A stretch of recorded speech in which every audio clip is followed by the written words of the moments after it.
Now, from your hyper-local weather source, this is your Norcast weather update. Brought to you by Pizza Hut, with over 24 convenient locations in South Jersey. Leave the cooking to us. Try our delicious pizza, sides, and desserts that'll leave you wanting more. Dine in or get delivery and enjoy from the comfort of your own home. Order now at pizzahut.com. Hi everybody, happy Tuesday. We are in for a very cold and windy night ahead. Our actual temperatures will be falling down into the 20s and teens. And as we stay on the windy side, we will be feeling like single-digit temperatures for certain periods of time overnight tonight. Tomorrow, just as cold as we were today, temperatures fighting to get up to 30 degrees, a little less windy. That'll put our feel-like temperature or our wind chill still in the teens. We're still gonna be feeling very, very cold for your Wednesday. Feeling like 11 for Vineland tomorrow afternoon. Down towards Cape May, we'll be feeling like 13, 14 for Atlantic City and Tuckerton. May Landing feeling like 13 degrees for tomorrow. And this is going to continue to be the trend. By Thursday, I think the wind will really start to subside, but it's still very, very cold out there. So we don't really see seasonable temperatures anywhere on our 7-day forecast, but at least we have some quote unquote more mild air on the way as we look forward to the start of next week. We are tracking another system on the way for this weekend. We're about 4 days out, and here's what we're looking at. We know there's going to be a low pressure that lifts up out of Texas and moves across the southeast. That's where we're seeing the persistence. We can break it down into two different scenarios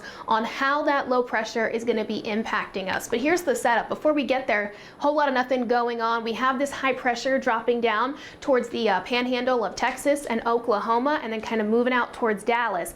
As that moves off to the east and takes aim at kind of Atlanta, we have a lot of moisture lifting up out of the Gulf, attaching onto this low pressure system, and then slowly working its way east over the next couple of days. So as we look forward to this weekend, we're keeping an eye on that Gulf low, and we just need to keep an eye on what track it wants to take as far as a more northern or a more southern track. We also need to keep an eye on our northern low. There is a possibility for those two systems to come together, and that would be more of an impact for us. But scenario number one, those two lows, they stay separate. We have our Gulf low kind of moving almost due east and then kind of moves out to sea. Now that does give us a chance for some snow showers, but the heaviest precip will be further down to the south. So that's what we would be dealing with for this weekend. Just a couple of snow showers, nothing too crazy. Scenario number two though, is where things get a little interesting. Our Gulf low decides to turn a little bit further up to the north.